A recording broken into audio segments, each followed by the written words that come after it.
limit of a sequence. In the previous video, we defined the sequence as a function f that takes value from the set of natural numbers to the set of real numbers. And of course, our natural numbers, we agreed, starts from 1, 2, 3, and so on and so forth, and not from 0. For instance, if I define a function, say f of n equal to 2n plus 1. So if I claim that this function f of n is a sequence, it means that I can only plug in natural numbers into this function. So for the first natural number 1, I'll have f of 1 equal to 2 times 1 plus 1, and that will be 3. F of 2 will be 2 times 2 plus 1, and that is 5.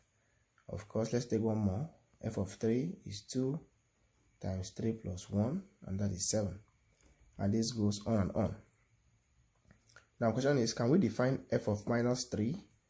The answer is no, because minus 3 is not a natural number. Can we define f of 1 over 2? The answer once again is no, because 1 over 2 is not from the set of natural numbers. These are both integers, but not natural numbers. So, for a function f, we can only define a function, from the set of natural numbers to the set of what? Real numbers.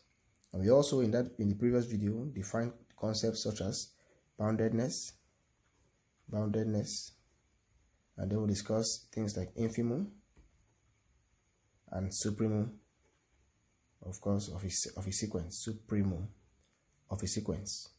So I advise that you go back to the previous video and then watch before coming back to this one. So now, what do we mean by limit of a sequence?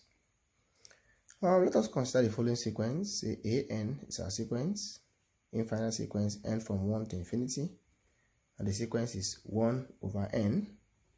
So n goes from 1 to infinity. Now I want to study, this sequence a little bit, deeply, and see if the sequence has a limit or not. But before then, I'd like to write out a few terms of this sequence. So an is our sequence, okay, 1 over n. So a few terms of the sequence will be, when n is 1, we get 1. So I like to draw a number line here also to represent them there. So when n is 1, we get 1.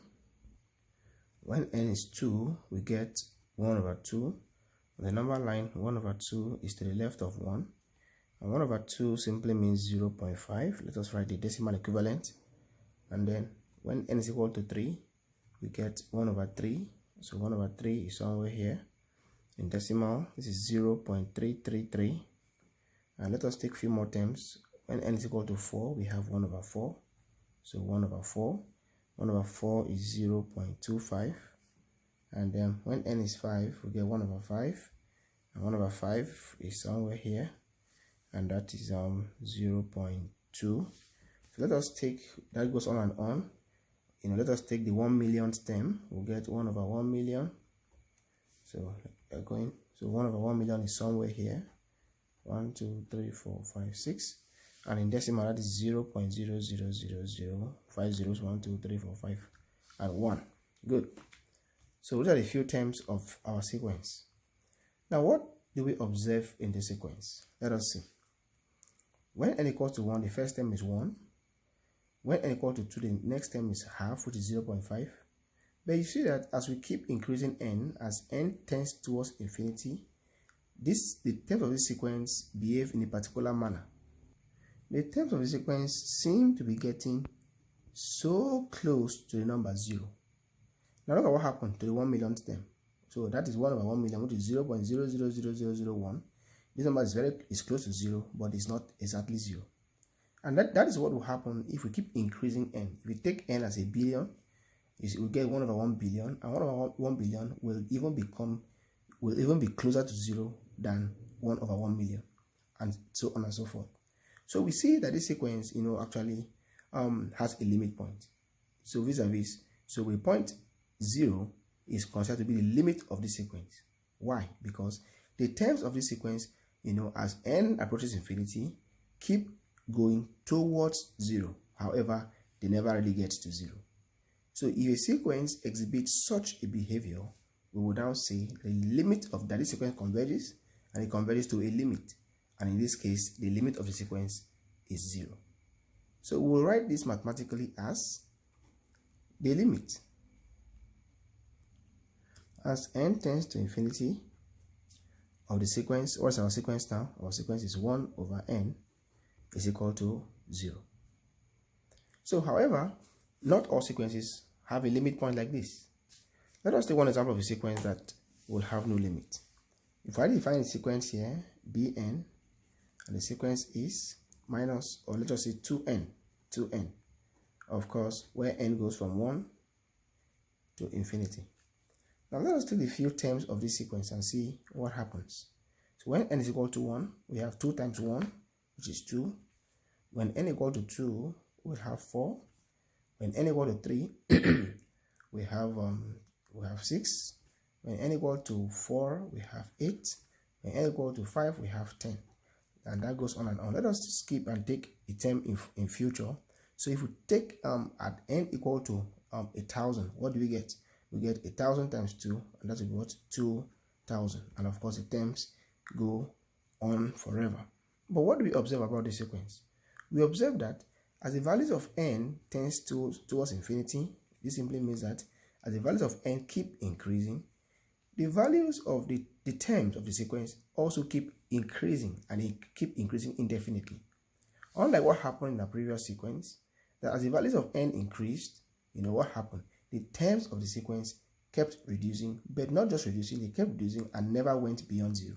In fact, as a matter of fact, they kept reducing towards, and they became closer and closer to 0, but was never at, no term was exactly 0.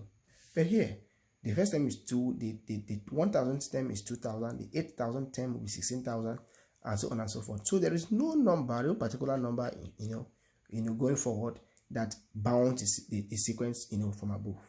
So when a sequence behaves like this, okay, we will now say that this sequence here actually has no limit. So we will write that the limit as n tends to infinity of the sequence, what sequence is that? 2n, is what? It does not exist. We don't know what it is. So there is no limit for that sequence. So I guess with these two examples, you understand now when a limit exists for a sequence and when a limit does not exist for a sequence. A more mathematical and formal way of defining the limit of a sequence is what we call the epsilon definition of limit. So we shall take this definition of limit and offer explanation to it. A number L is called the limit of an infinite sequence an if, condition, if for any positive number epsilon, we can find a positive number n, capital N, depending on epsilon. So this capital number here, this positive number rather, that we can find depends on the positive number epsilon, such that the distance in absolute value of the terms of the sequence, from the limit will be less than the given epsilon here, and this should happen for all n bigger than or equal to capital N. So if we are able to find such an n that makes this inequality, that makes this to be true, then we would say that L indeed is the limit of the sequence an, and would write that as limit as n tends to infinity of an equal to L. Now, most students find it difficult understanding this definition, and in the next few minutes, I'm going to take time to explain what is happening here. However, the grammar in this definition is actually too much, so we can break it down a little into using quantifiers. So more mathematically, we would write that given epsilon, we'll just say for each epsilon greater than 0, for each epsilon greater than 0. So this takes care of the fact that epsilon is what? Is a positive number. So for all, this symbol means for all epsilon greater than 0, okay, we can find, so there exists, that means there exists, a positive number, capital N. We say that depends on epsilon, so we write that as capital N, and then we put an epsilon in bracket. That means the positive number n we are looking for, which we can find, depends actually on epsilon. We write it like this, okay, such that If we can find such an n, then the distance between the terms of the sequence and the limit point should be less than epsilon for all, so write here again, for all n, small n, bigger than or equal to capital N, of course, that depends on epsilon. So the first remark I want to make here is that this definition of limit, okay, is not used to find the limit of a sequence. No. This definition is used to verify that the suspected limit of a sequence is actually the limit of a sequence. For instance, if we have seen already that the limit of the sequence, an, which is 1 over n, as n tends to infinity, is what? Is 0. So if we are asked to, prove that this limit is actually 0, what it simply means is that we have to show, using this, definition, that the limit of the sequence indeed is 0. So this is not used to find, so we don't use this definition to find this limit. We only use it to verify that 0 indeed is the true limit of the sequence 1 over n. So in this definition, all we need to do here is to try to find such an n, capital N, that depends on any given epsilon given to us, such that this inequality will always be true. So now take an example, to further clarify and see the beauty of this definition. Example: prove that the limit of the sequence 1 over n as n tends to infinity is equal to 0. We have worked with this sequence already, and we have seen that the limit of the sequence is 0. So how are we to prove this? So we are to prove that given an epsilon greater than 0, this epsilon is a positive number and it could be very, very small, greater than 0, that we can find, a capital N, a positive number, capital N, that depends on the given epsilon, and of course this n is a natural number, such that the distance between the terms of the sequence and the limit of the sequence, in this case the limit is 0, will be less than the given epsilon, and this should happen for all terms of the sequence that are bigger than or equal to, capital N that depends on epsilon. Let us try to visualize this a little bit geometrically before we come back to finding such an n. We have seen already that this sequence an has a limit 0, so there's a number here 0, to which all the terms of the sequence tend to be coming so close to. So we have seen 1, we have seen 1 over 2, we have seen 1 over 3, we have seen 1 over 4, and of course we even saw how the 1 millionth term was close to 0. Now what are we saying here? So here our limit is L equal to 0. So we're saying here that if we're given any epsilon, a positive number, so we can draw a little ball or little interval around the limit. So this interval is of length epsilon, okay? So the right of the interval is L, the limit, plus epsilon. The left of that interval is the limit minus what? Epsilon.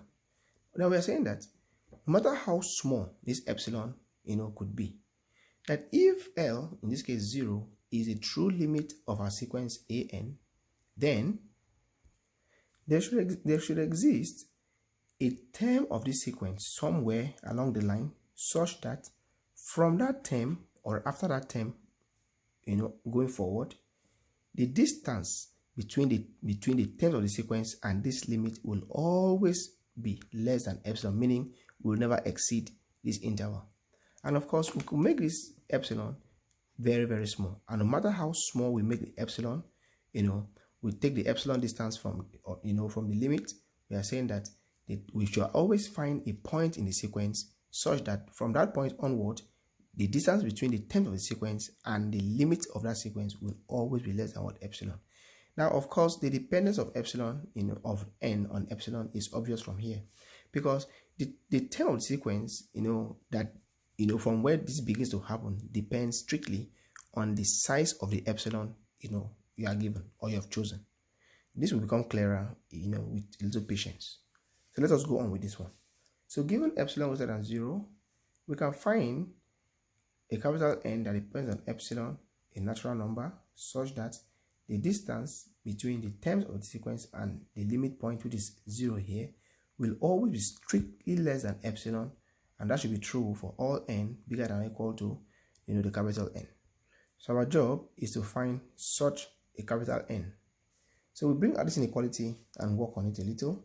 So we have an minus L is less than epsilon. Now what is an? An is our sequence, and our sequence here is 1 over n. So 1 over n minus L. L is the limit is 0, minus 0 is less than epsilon. So 1 over n minus 0 is 1 over n, is less than epsilon. And of course, since n is a natural number, 1 over n will be a positive number, so the absolute value of 1 over n is still 1 over n, is less than epsilon. Remember, I want to find a capital N that depends on epsilon such that this will always be true. So if I multiply both sides by n, I'll get that 1 is less than n epsilon. If I divide through by epsilon, we'll get that